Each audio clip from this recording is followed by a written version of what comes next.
Hey, hey, hey, hey, hey, my jazzy fam. I am bringing y'all Love and Hip Hop Atlanta, season 13, episode 17. Okay. And see,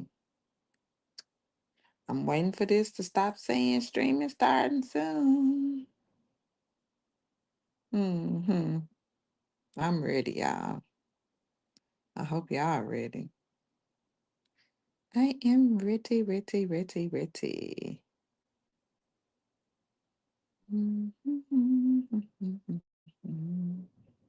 I know it's a delay.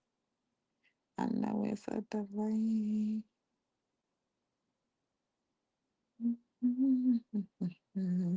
15 seconds.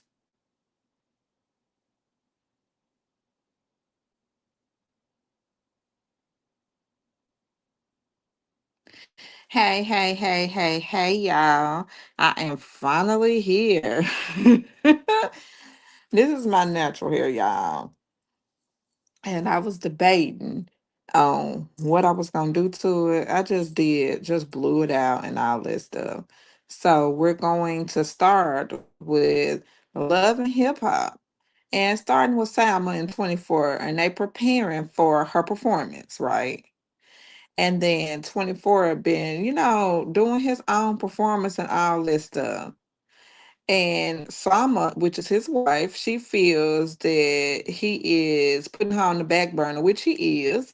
And as a husband, my whole thing is he just pretty much requesting and saying that she, needs to just be comfortable with the life that he already afforded her.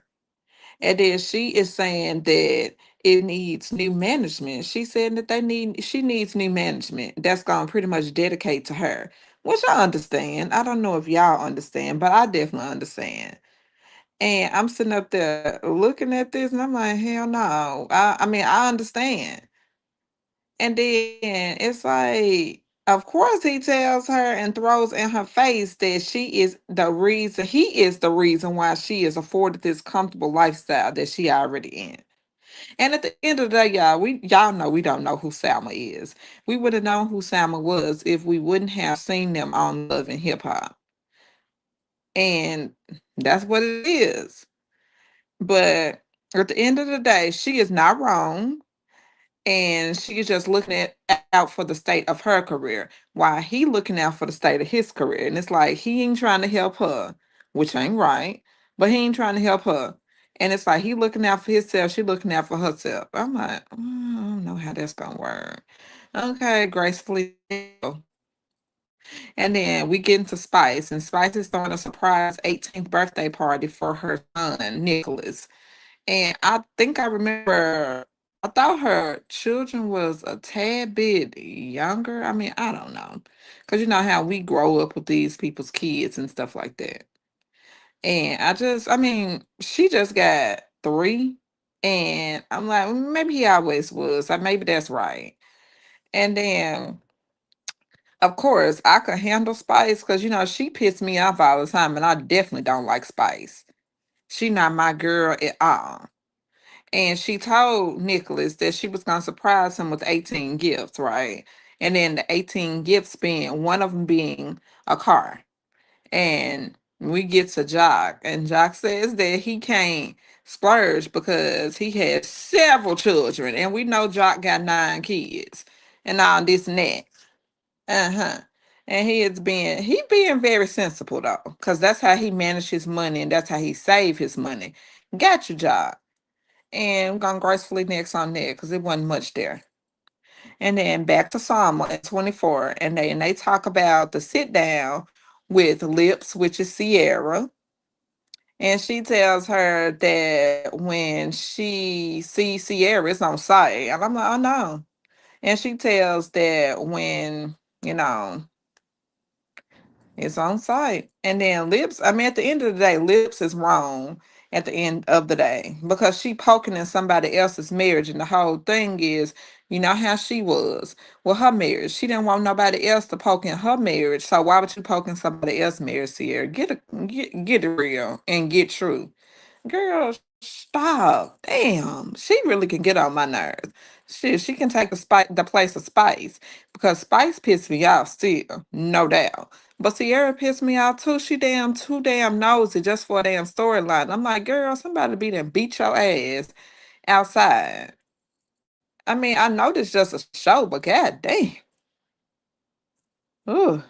And then at the end of the day, we all know that Salma is not attracted to her husband. And whoever that she was sleeping with, that's Sierra know, which is Cooley or whatever. I mean, Sierra keeps saying, sorry y'all, Sierra, not Sierra, but Salma keeps saying that it was 2 years ago. It could have been 2 years ago.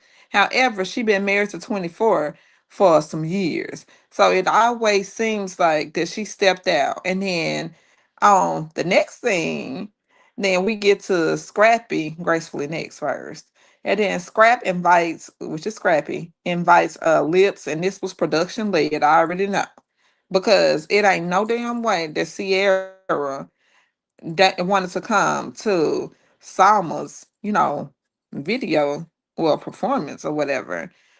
And then she sees Salma, right?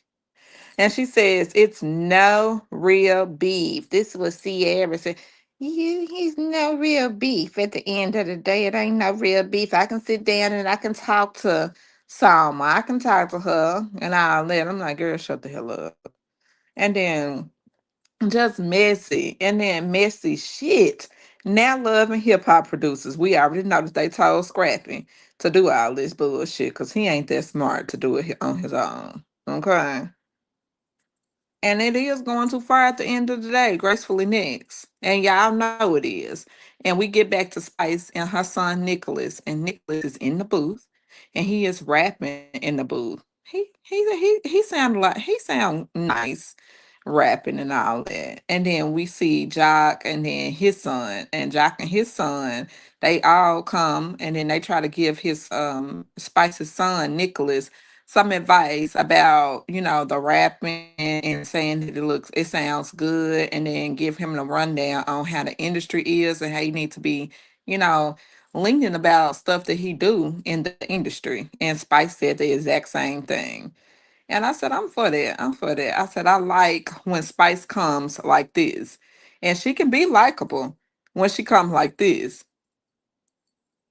gracefully next.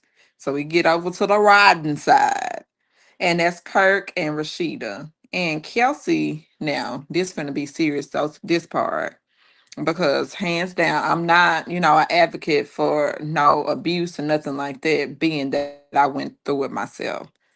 So it's identified that Kelsey was in an abusive relationship.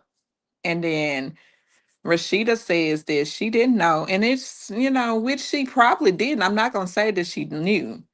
But the thing about it is, with Kelsey being in an abusive relationship, and that's her stepdaughter, she may not have known, but it was a similar situation that she did poke fun. Now, this is Rashida I'm talking about, and it's a similar situation that she poked fun at from a previous Love and Hip Hop member, and I know y'all know who I'm talking about, my girl. Okay. And then, but 13 years later, the same thing happened to her stepdaughter.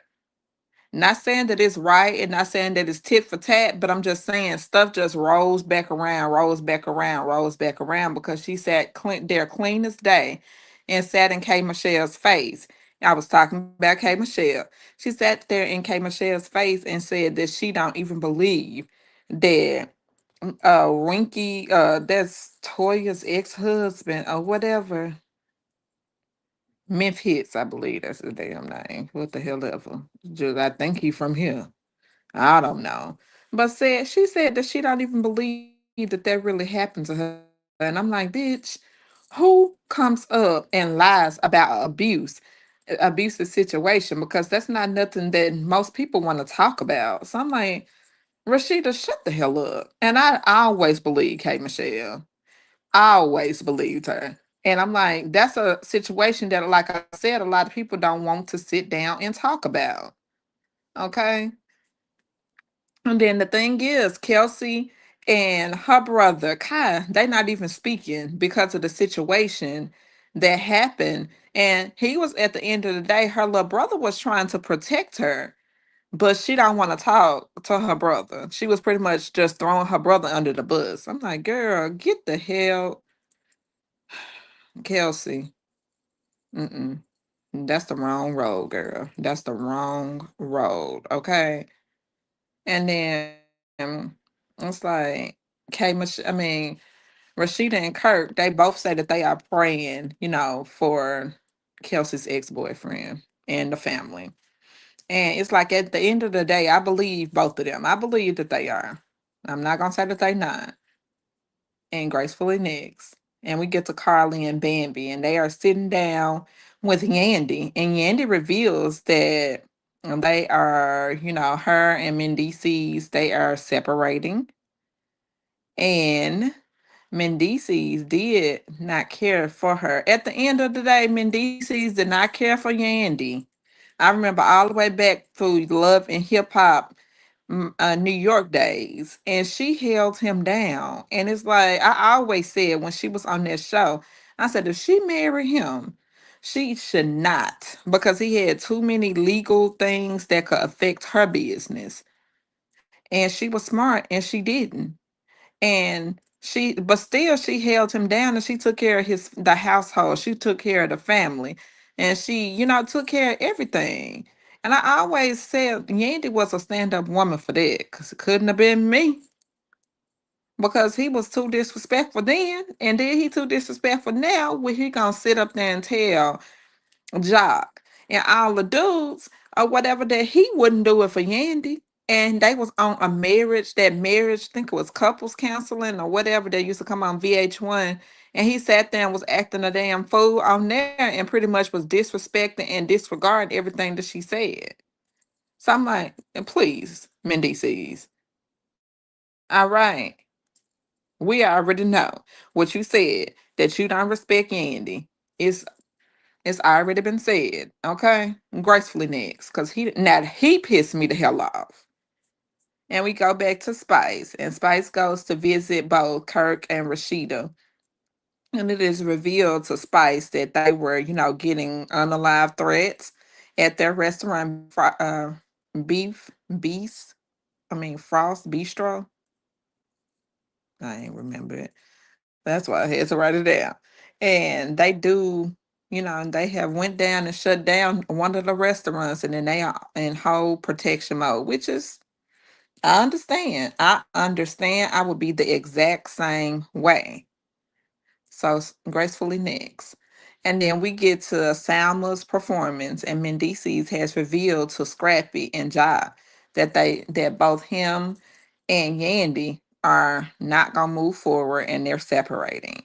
And the only person that shouldn't be shocked is Jock, because he was there when he told him. But Scrappy was like, oh shoot, oh my God, and they was really just chopping it up and just discussing it. And then Y24 walked up, y'all. And then when 24 walks up saying both he and Salma are good and it ain't no issues.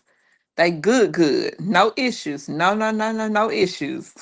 And Scrappy was like, y'all really good? And then 24 said, yeah, we good. Uh-huh. And then it's like he needs to be, Scrappy needs to be closed lip, because we know how Scrappy rolled and all his relationships and all the stuff that he was going through with Bambi, and how he was disrespecting her too. Disrespectful ass motherfucker. I ain't got time for this shit. I definitely don't have time for Scrappy ass. And then once the performance is over, then Salma, she sits down and she talks to Rennie, Carly, and Bambi, and talking about the receipts are 2 years old. But she still cheated on 24, y'all. That's the whole thing. Her and 24 been married for years on top of years. And while the receipts may be 2 years old, if y'all can do a little bit of math, like I know I can, I'm like, girl, 2 years, 3 years, 4 years, you still been married so long to 24. So at the end of the day, you cheated on him. Just go ahead and say that you cheated on him. You're not attracted to him, like I pretty much know that you're not. And you only attracted to what he can do for you at the end of the day. And that's why you still was messing with Cooley. Gracefully next. Whew. And then we get to Carly, and Carly says that she is planning a divorce trip, and Bambi says that she will have to decline the trip. Ain't nobody finna go to no damn divorce trip, Bambi. I mean Carly. God dang. And then Selma calls Carly a weird ass bitch. Facts. She is. But Drama Boy and Jazzy Faye are both in the same room. Finally. And Sierra and Zay, they came in late, but they come in starting the bullshit. And Sierra and Zay, they both are just going back and forth with 24 and all this stuff, calling him names, calling Salma names, just calling out the whole marriage. And I'm like, see, Sierra, there you go, girl. There you go. But the minute that somebody say something about your weird ass marriage, then you got something to say. Okay. And then she looked like she might have been inebriated, possibly. I always get that with Sierra. Mhm. I know she was abusing drugs, prescription pills at a time ago. Who knows? But at the end of the day, she said, and then, well, let me just say, Sierra's husband, Zay, he said, and then you sitting up there talking about this and that, calling her all kinds of bees and hoes and all this and that. And then he said, all you need to know is my boy, he can F you at any time that he wants to. He can do it tonight. I'm like, oh my Lord. And then Carla gonna open her big ass mouth and she gonna say that 24 needs to stay out of it and let the ladies handle it. Of course, Carla gonna say something in defense Sierra because that is her friend, you know? And then I'm like, girl, shut the hell up. At the end of the day, this was some messy ass bullshit. And I'm like, Carly, you may be the one who needs to stay the hell out of it. How about that? Because the whole thing is, Carly, you doing a whole lot of shit, girl. You doing a whole lot. And I'm like, girl, stop. All right. But again, y'all, that was Love and Hip Hop. Love and Hip Hop Atlanta, season 13, episode 17. And I want to say thank you for tuning in to my live for my Love and Hip Hop review. I know it's late, y'all, but I'm glad that y'all came through. Hope y'all have a blessed rest of your day. Bye.